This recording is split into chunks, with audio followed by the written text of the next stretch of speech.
I do think content creation will be almost as needed for your career as past job experience. Like I think the way that you can tell your story online will be almost as important as the story itself. Jordan, what's happening, man? We're back. Yeah, we are, dude. Finally. I think we should tell people what we did when we were planning for this episode, which is that you invited me to a water gun fight in Prospect Park, Yeah, and then Jordan, we've been kicking it, but just in less professional yeah, forums. No, there was a Brooklyn Prospect Park adult water gun fight. We pulled up with the sticks. We pulled up locked and loaded. No, that was a lot of fun. But yeah, no, do appreciate you guys sticking with us. No, life has been happening. A lot of really amazing things on both for Jordan and myself when it comes to the day jobs, if you will. So, excited to be back here. Working towards doing these at least twice a month over the course of the next couple months at a minimum. So excited to get back at it. What's been good on your end, Jordan? I know dude, you had some big life updates too. oh, I got an apartment. I own an apartment in New York City, bro. I never thought I'd be able to do that, but we did it, man. We did it. Made some good investments a few years ago. Then the economy was good enough at the time where I was able just to make that the down payment, and now my mortgage is around the same as what my rent was. So, really, really awesome to be able to know that I'll be here for the foreseeable future. Really, really excited. Also, previously, you totally undersold yourself, bro. We had a meeting last week. Sam said, "I'm working on this big project for Usher. I gotta push back the meeting." And I said, "Okay, I gotta push back the meeting because I'm working for something for I Show Speed." So just to show you, me and Sam are at the top of our game right now. So if there's any legitimacy problems that we had previously, those are deaded now going into this episode, which is great. We've been having fun and doing making big moves. Indeed, indeed.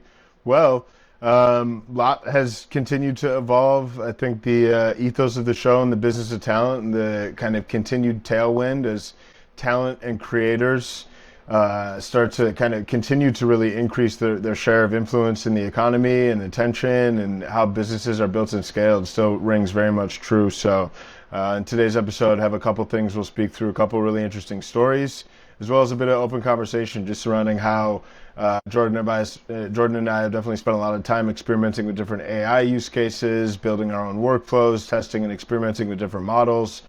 So we also just kind of want to kind of speak and have a little bit of discourse surrounding how If you AI will will. be, yeah, how AI will impact the creator economy and what this means for both creators and marketers alike. So before we jump into that, Jordan, why don't you tee us up on some of the news bits we're hoping to cover today?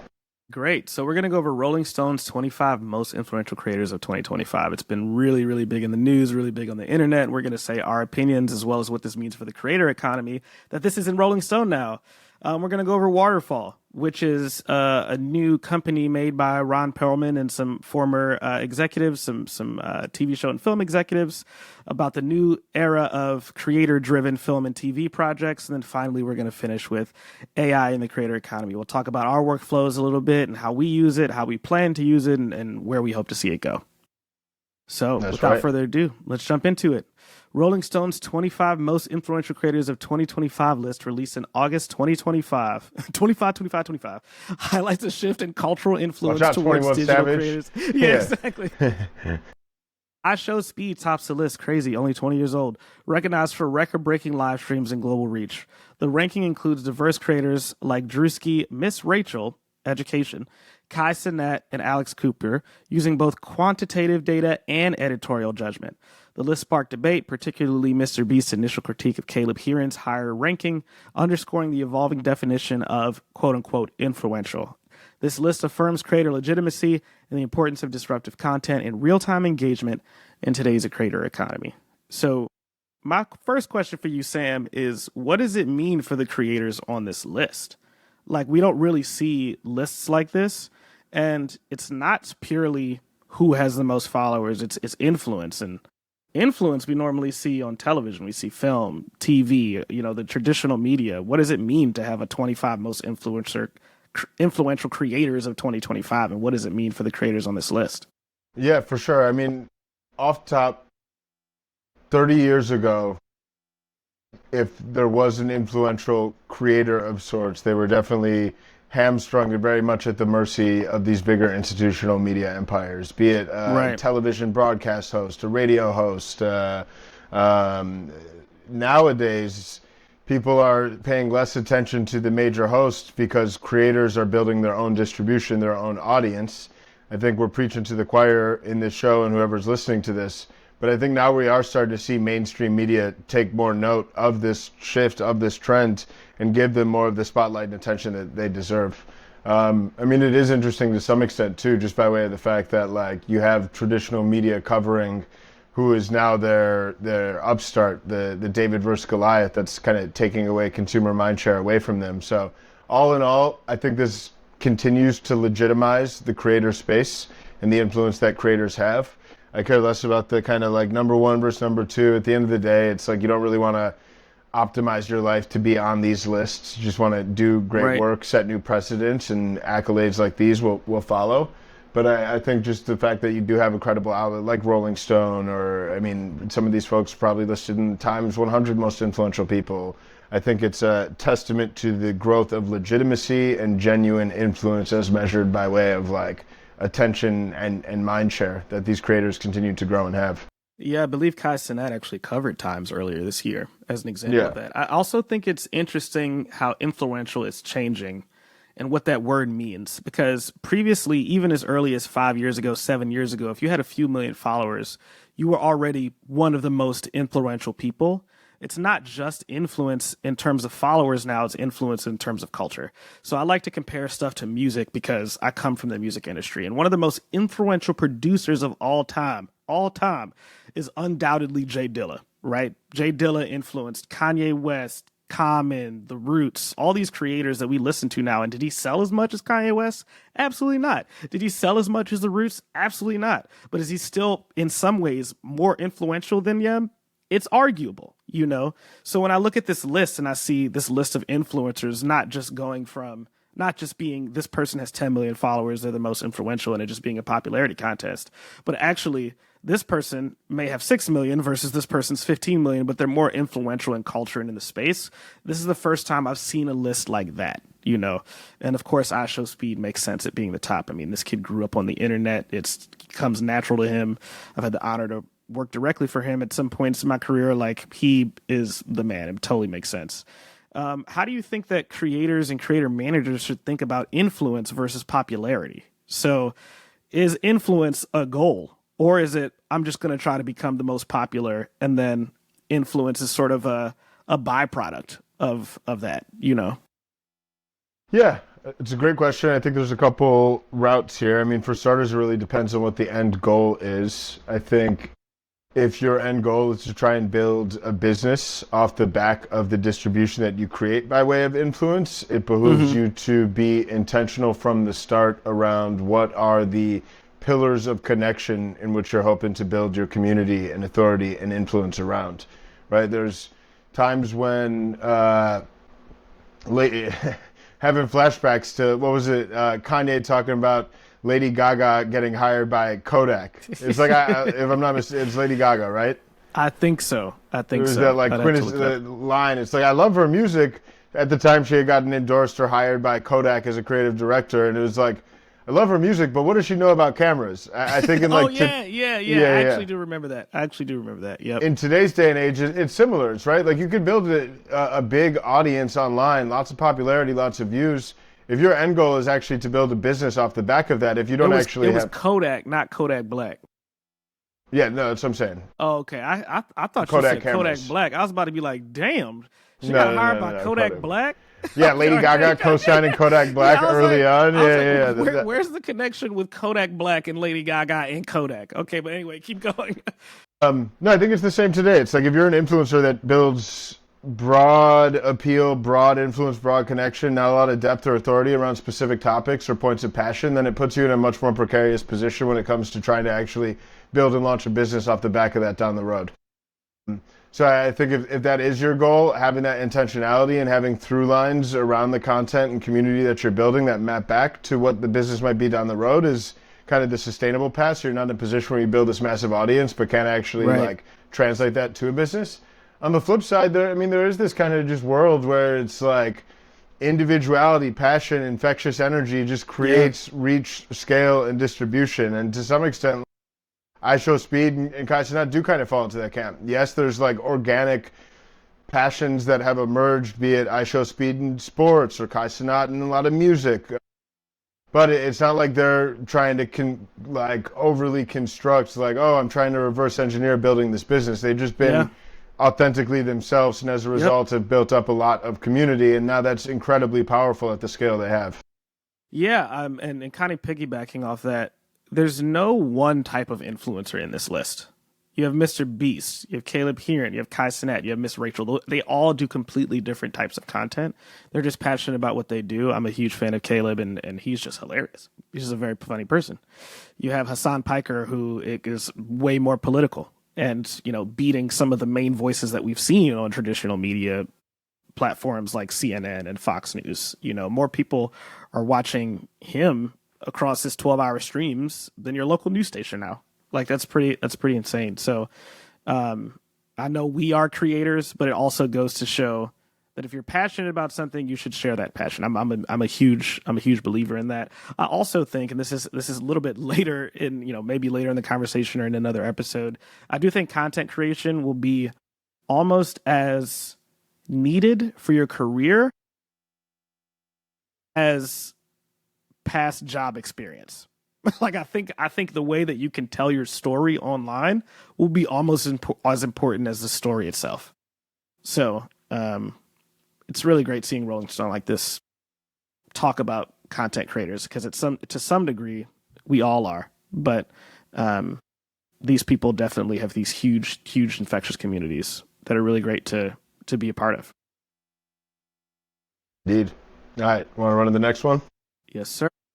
Ron Perlman and former WildBrain executives Michael Donovan and Dana Landry with tech entrepreneur Willie Morris.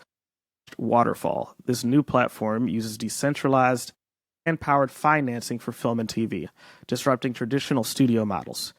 Investors, including fans, get 100% of net profits from the initial projects and 5% of all platform earnings permanently, all under SEC regulated crowd investment. Creators pitch directly, retain control, and crowd voting decides which projects proceed. Waterfall aims to redefine media funding and sharing, offering transparency, profit sharing, and collective agency to creators and fans. So I've seen this previously in the past, this model in the past for Kickstarter. I've even seen it for music. I actually, this back in the day, I used to rap, and I actually had a Kickstarter campaign to fund a music project. We've seen Nas, for example, give part of his royalties away to his community for a token. Like that's happened. The film and TV industry is really, really, really stubborn.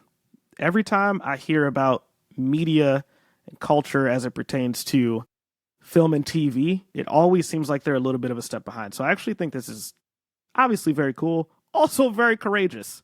Like, even in the beginning, 100% of net profits from the initial projects and 5% of all platforms' earnings permanently. Like, bro, I wish we should make a movie, bro. I mean, you should make a movie, my G. You know what I mean? What do you think about this, and if this will stand and if this will have legs? Yeah, I think being able to democratize and give fans of the culture access to participate as more than just fans is super powerful. I think oftentimes they may be more in touch with what they're interested in than these people in the top floor penthouse like office suite when it Yeah, comes to making decisions. So I think just kind of decentralizing some of that decision making power is very valuable, as well as actually giving some level of proper participation in what they support. I yeah, think this was actually like an undercurrent and like fundamental pillar of the ethos of like Web3 and NFTs when it came to better aligning incentives with fans, with the actual like creators that they're supporting. So that stuff's all super interesting, especially if they can crack the code. I also think it's great too because I feel like it's anything that gets traditional gatekeepers out of the way and brings power back to creators, fans, and consumers, I think is valuable. And I think this is a stepping stone in that direction, to being able to enable creators to go directly to communities to get the funding they need is a super valuable and exciting value proposition. And I feel like actually having some like industry weight behind it gives it a different element of legitimacy that will enable it to stand a chance. So really excited to see where it lands and how it shakes out. Yeah, no. Again, like I wish them all the best. It's a scary industry to try to shake up. Like film and TV is the scariest industry to try to shake up. I've never actually seen a business say I'm going to give 100% of the net profits from the inaugural slate of anything. I'm wondering how quickly creators will actually come to the service because of that, and how much they'll actually be able to support them.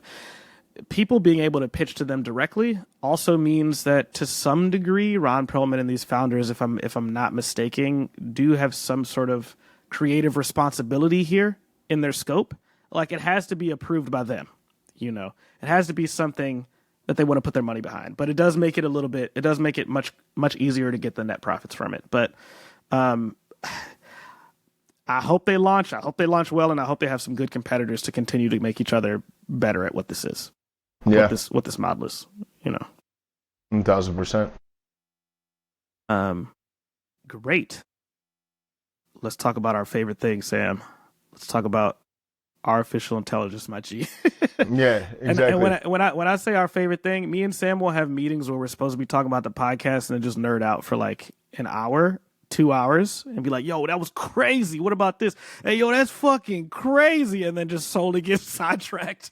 So I said, why not talk about it on our podcast if that's something that we're so passionate about, Yeah, for sure. And I think within the creator economy, AI's impact is inevitable. We're already starting to see shifts and trends. I think there's a lot of stuff that creates more leverage for different creators when it comes to doing analysis around what's happening in the industry, helping come up with different ideas, helping generate or propose different title options for YouTube videos or different thumbnails to split test. I think still, though, there's a lot of things that it can't do or will never do. So I think wanted to quickly kind of just speak around different predictions, different trends, different amazing use cases we're seeing. So let's kind of start with the contrarian side of this. It's like, what are the moats that creators have that you think are going to be incredibly hard for AI to displace? Another way of framing that is like, what are the kind of moats or the unique advantages that will enable creators to sustain a lot of the momentum and power that they increasingly have today? I think it has to be organic. No matter what is being created, it has to feel organic to the creator. Like, you ever heard of Milli Vanilli? Back in the day. Yeah, Milli Vanilli was this duo that got caught lip syncing, I think at the Grammys, and they made great music, but their mics went out, and then they realized that Milli Vanilli can't actually sing, right? Now, if Milli Vanilli was lip syncing to their own music that actually was their voice, and the mic cut out, and it was worse, but it was still their voice, I think that'd be completely different. I was taking a nap a few years ago, and my wife actually played. This happened to Mariah Carey, where the music cut out. Mariah Carey singing, her voice is a little bit raspy. Mariah Carey is still Mariah Carey. That absolutely destroyed Milli Vanilli's career. I think that's the same thing that could happen to people who rely a little bit too much on AI to create the brand for them and not necessarily use it to elevate their brand.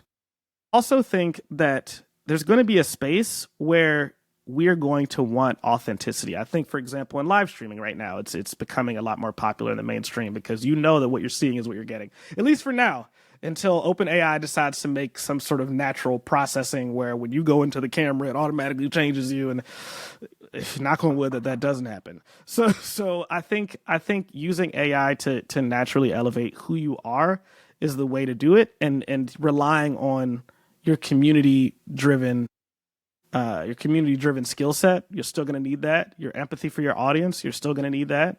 I always tell people AI was meant to be an assistant, and it is an assistant. So, let's say we had somebody working for us at the podcast and they were our assistant. We would still need to know what vision we had for the podcast. We wouldn't let the assistant run with it. I feel like it still has to be that with AI and content creation too. But what are your thoughts?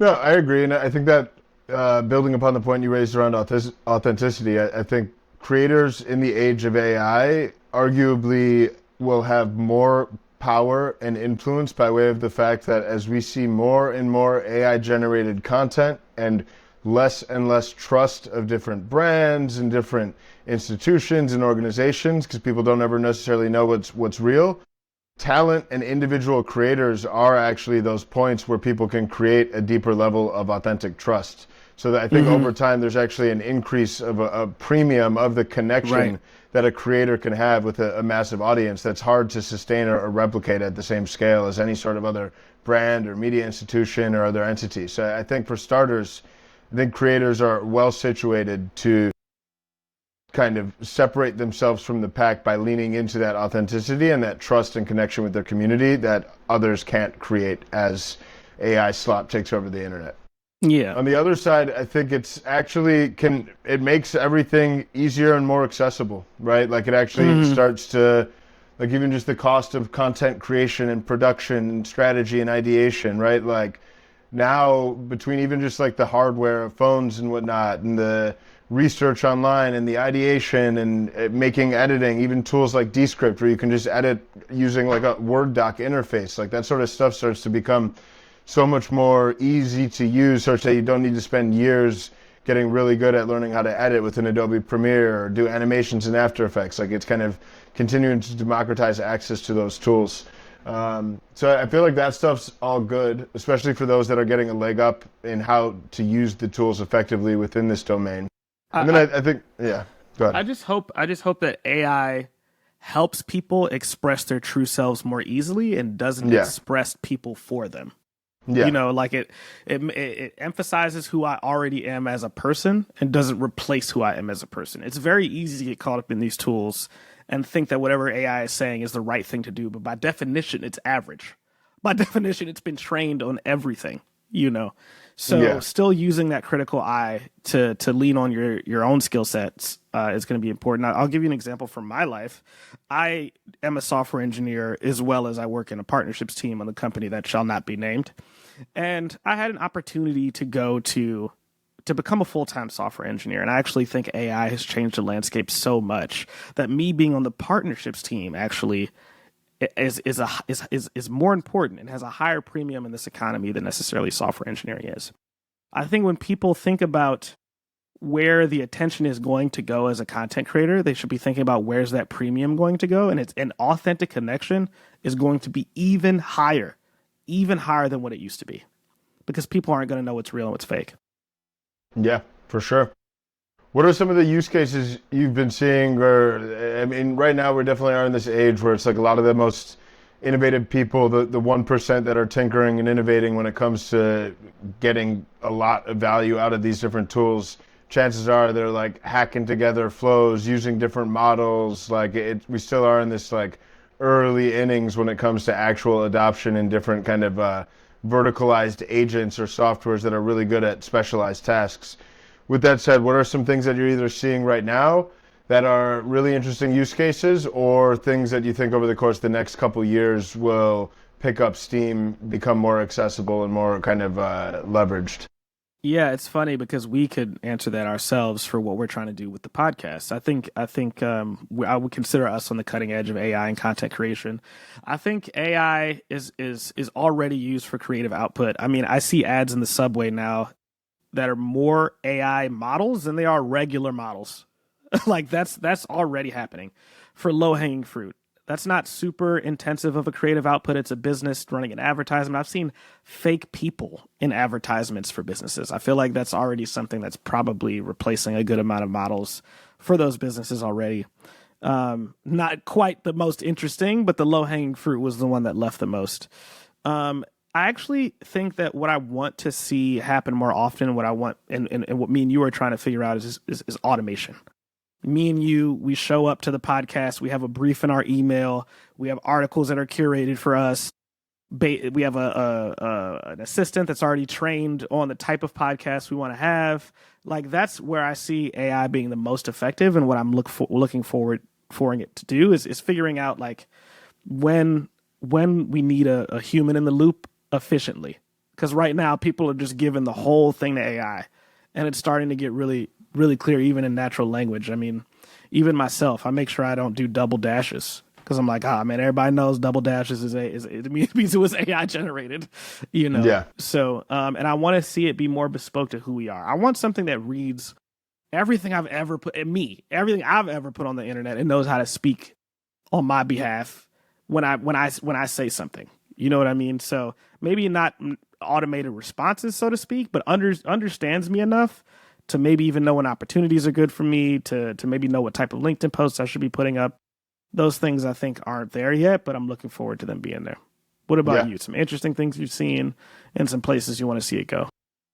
Yeah, I think I'm the side over the course of the next like 1 to 2 years, and stuff that I'm already spending a lot of time personally tinkering with, is definitely on the side of like competitive analysis, research, ideation. Like I think it's really easy to pull in data from curated and disparate sources and do deeper levels of analysis, more specifically within Knox and content, and you're able to like plug into anybody's Instagram profile, rank it based on the top 10% most viewed upon Instagram reels, scrape those Instagram reels, upload them to Gemini, do analysis around like top performing viral themes, and then use that to inform like brainstorming and ideation. Like that stuff used to take a lot of time. So I think like competitive analysis, deep research, like even with Grok, you can actually just like ask a question and gauge and do market research based on sentiment and what people are actually saying on X about like a certain pain point or a certain product or a certain opportunity. So I think like from this kind of like research and analysis perspective, I think that's a superpower. I think a lot of the best creators are like super analytical, whether or not they like show that or not. Like they're constantly testing, trying new things, seeing what works, optimizing. Like Mr. Beast, the amount of like thumbnails he's testing on an average video, the amount of time and lengths he's spent to optimizing the first 3 seconds, like that's years, that's decades of like experimentation and analysis that have gotten him to that point. So I think the experimentation, analysis, research side. I think on the content creation side, I mean, there is some interesting stuff around like AI twins. Even just these past couple of weeks, there's this one guy, his name is PJ Ace. He created a AI generated commercial that aired during the NBA finals and is kind of very much blown up as being one of the kind of like go-to biggest thought leaders when it comes to like commercial grade AI video generation. Like he helped kind of posted a little tweet breakdown of a video he did to help David Beckham launch a brand, and Arya Sabalenka, one of the top women's tennis players in the world, is kind of like a endorsee of the brand, or endorser of the brand. She wasn't able to like appear on set, so with her consent, they created like an AI twin of hers to sample the product and use that as a shot within the video. So I think like that's pretty crazy, and it looked very realistic to the naked eye. Probably wouldn't even be able to notice. So I feel like these whole like AI twins get interesting when it comes to like experimenting with and scaling output. I'm not sure how I feel about that quite yet, but I think if you train it and do it well, like to the extent you can replicate yourself or at least have some fun creatively when it comes to putting yourself in environments and use that as a storytelling tool, things that might otherwise not be possible. Like that, it kind of opens up a whole new realm and world of like storytelling and creative potential. We'll say though, a lot of the kind of like video generation is still very much in that kind of early like hack it together, prompt a bunch of times, tie videos together to like get a cohesive piece. But I think that will evolve and change. And I do think too, it's like even if you look at like creators, people want to spend time coming up with great ideas, refining the output, creating that, not like the amount of time it takes to like nail the edit in post. So very excited for that to like streamline such that people can really focus on like the creativity, the authenticity, the actual creation, not all of the other pieces that tend to bog folks down. And we will keep everyone updated as AI changes our workflow. I think it's one of the reasons why we relaunched, because we can spend less time doing the admin work and more time talking about the creator economy. So we'll definitely keep people updated there. Sam, thank you so much for your time, my man. It was so good just to talk to you again about the creator economy. You know, first of all, it was great seeing you DJ. Sam still DJing in New York City, still the hottest DJ out here. Brought some friends to go see him at the Top of Public Hotel last week. And let's just keep going, man. Let's keep learning, and let's keep learning in the public. I'm really looking forward to this next phase of the podcast. Let's get it. Appreciate you too, Jordan. Thank you everybody for tuning in. We'll be back soon. There it is.